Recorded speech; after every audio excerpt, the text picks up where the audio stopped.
Assalamualaikum warahmatullahi wabarakatuh. Perkenalkan, nama saya Nurul Fauzia. Pada kesempatan kali ini saya akan menjelaskan tentang pembuatan jurnal umum, buku besar, AJP, neraca saldo, dan laba rugi. Untuk yang pertama yaitu di tanggal 1. Di sini ada beberapa tulisan yang berwarna merah.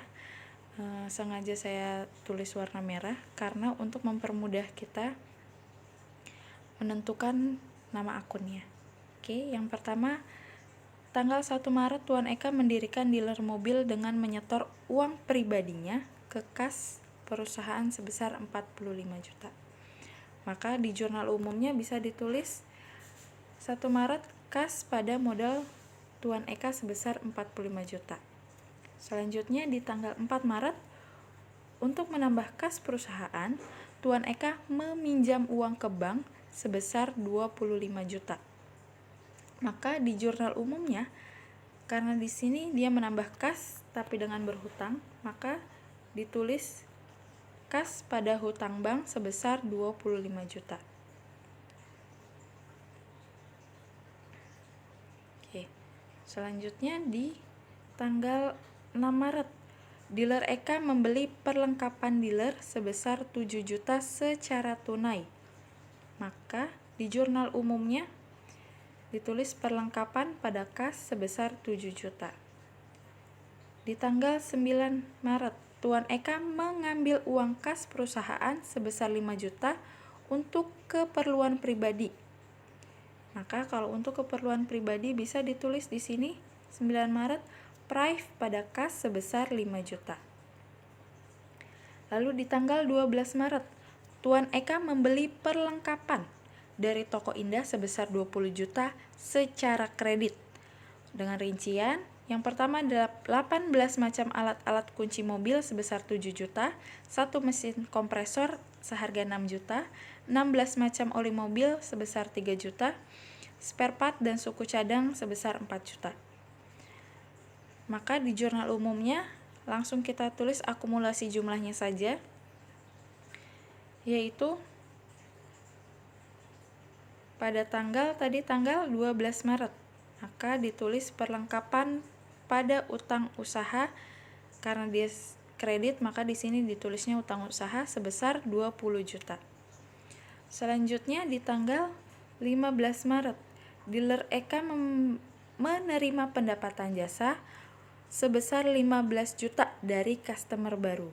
Maka karena pendapatan di sini ditulisnya 15 Maret kas pada pendapatan jasa sebesar 15 juta. Oke.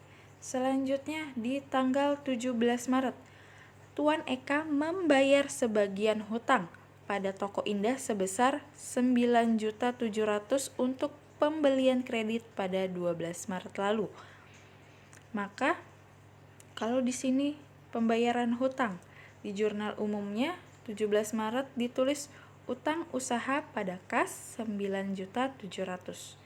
Selanjutnya tanggal 25 Maret, Tuan Eka membayar gaji 2 pegawai dealer sebesar 6.200.000. Karena dia membayar gaji, berarti di sini ditulis 25 Maret akunnya beban gaji pada kas sebesar 6.200.000. Oke. Di tanggal 26 Maret, dealer Eka melakukan jasa perbaikan mobil sebesar 11 juta dan pembayarannya akan diterima 1 bulan kemudian. Berarti uangnya belum diterima Tuan Eka. Maka di sini ditulis akunnya 26 Maret piutang pada pendapatan jasa sebesar 11 juta. Selanjutnya, di tanggal 27 Maret, perlengkapan dealer yang sudah terpakai sebesar 8 juta. Maka kalau perlengkapan di sini ditulisnya beban perlengkapan pada perlengkapan sebesar 8 juta. Selanjutnya di tanggal 29 Maret, tagihan pemakaian listrik PLN sebesar 600 dan tagihan pemakaian air sebesar 120. Maka tagihan di sini kita akumulasi 600 tambah 120. Oke. ditulisnya beban pemakaian pada kas sebesar 720. 720 ini akumulasi yang tadi. Beban PDAM dan air. Dan listrik. Oke, di tanggal 31 Maret, Tuan Eka membayar uang sewa ruko sebesar 15 juta sampai bulan April 2019. Berarti Tuan Eka membayar uang sewa dibayar di muka untuk 2 bulan. Maka di sini ditulisnya sewa di muka pada kas sebesar 15 juta. Oke. Jangan lupa untuk debit dan kreditnya di total dan jumlahnya harus balance. Di sini totalnya 167.620.000. Selanjutnya untuk buku besar. Buku besar di sini kita bisa masukkan berdasarkan akun. Kita kumpulkan untuk akun kas. Di sini ada apa aja di tanggal 1 Maret? Ada, kita lihat untuk pembuatan buku besar kita mengacu pada jurnal umum. Maka kita lihat jurnal umum yang pertama. Akun kasnya di tanggal 1 Maret sebesar 45 juta di debit. Maka kita tulisnya di sini 1 Maret pada kolom debit. Selanjutnya, ada lagi di tanggal 4 Maret di kolom debit juga, yaitu 25 juta. Selanjutnya di sini ada apa lagi? Kasnya di tanggal 6 Maret di kolom kredit 7 juta. Maka di sini ditulisnya pun di kolom kredit. Nah, begitupun selanjutnya. Dan untuk saldonya di sini kita tulis di debit sebesar 45 juta. Ditambah ini 77 juta dari mana? 70 juta itu dapat dari 45 ditambah 25 juta. Maka hasilnya 70 juta. Karena kas selanjutnya adanya di kredit, maka 70 juta dikurang 7 juta yaitu hasilnya 63 juta. Begitu selanjutnya, apabila ada di kolom kredit maka harus dikurangi. Untuk kas totalnya berapa? Totalnya sebesar 41.380. Di sini ada akun apa lagi? Ada akun modal. Akun modal hanya satu, yaitu di tanggal 1 Maret sebesar 45 juta. Selanjutnya akun Prive. Di tanggal 9 Maret sebesar 5 juta. Akun utang bank sebesar 25 juta di tanggal 4 Maret. Akun utang usaha ada 2 di tanggal 12 dan di tanggal 17 dengan jumlah 10.300.000. Nah, di sini utang usaha ada 2 ya, di kredit dan di debit. Maka untuk di kredit total saldonya 20 juta dikurang 9.700.000. Selanjutnya di akun perlengkapan ada 3 di tanggal 6, 12 dan 27 dengan total 19 juta. Di beban perlengkapan hanya 1 di tanggal 27 sebesar 8 juta. Beban pemakaian di sini 1 tanggal tapi 2 beban pemakaian, yaitu untuk air dan listrik jika di total 720 juta. Selanjutnya ada akun pendapatan jasa. Ada 2 di tanggal 15 dan tanggal 26 dengan total 26 juta. Beban gaji hanya 1 di tanggal 25 sebesar 6.200.000. Akun piutang hanya 1 juga 26 Maret sebesar 11 juta dan sewa dibayar di muka pada tanggal 31 Maret 15 juta. Oke. Selanjutnya di sini ada beberapa akun yang perlu penyesuaian, maka ditulis di AJP. AJP itu ayat jurnal penyesuaian. Yang pertama yaitu beban sewa pada sewa dibayar di muka. Di sini dibayar tadi langsung bayar 15 juta di muka.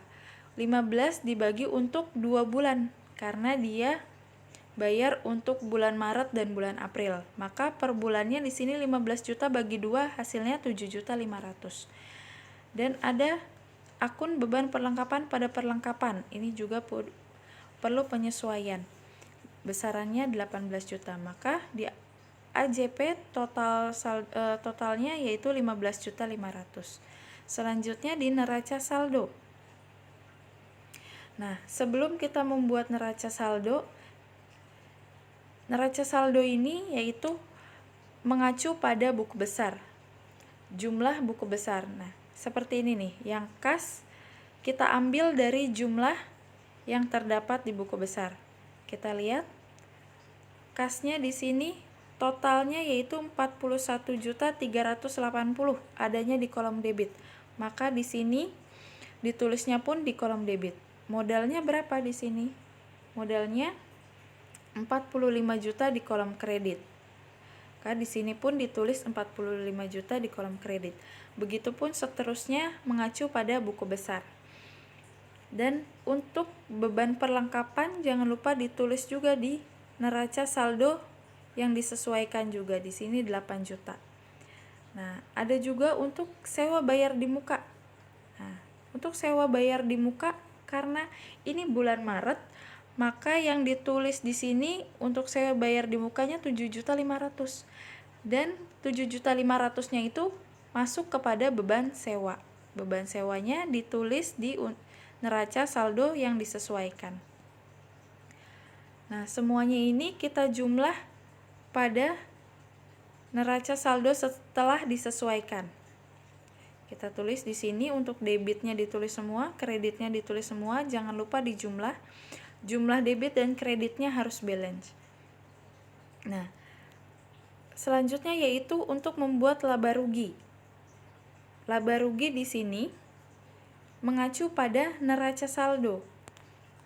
Neraca saldo di sini sudah saya warnai. Perbedaannya untuk warna kuning itu saya masukkan pada kelompok beban, yang hijau pada kelompok pendapatan. Di sini bisa kita lihat untuk mempermudah melihatnya. Pendapatan berapa? 26 juta. Maka di laba ruginya kita tulis 26 juta di kolom sebelah kanan. Nah, untuk beban semuanya ada di kolom sebelah kiri. Tadi ada apa aja di sini? Nih, beban perlengkapan sebesar 8 juta, beban pemakaian 720, beban gaji 6 juta, dan beban sewa 7.500.000. Semuanya kita tulis di dalam sini. Setelah itu kita jumlah 26 juta pendapatannya. Kita total antara 8 juta ditambah 720, semua beban kita total. Besarannya di sini ada 22.420. Maka untuk total laba ruginya, laba bersihnya yaitu pendapatan dikurang dengan total beban sebesar 3.580.000. Sekian penjelasan dari saya, semoga bermanfaat. Assalamualaikum warahmatullahi wabarakatuh.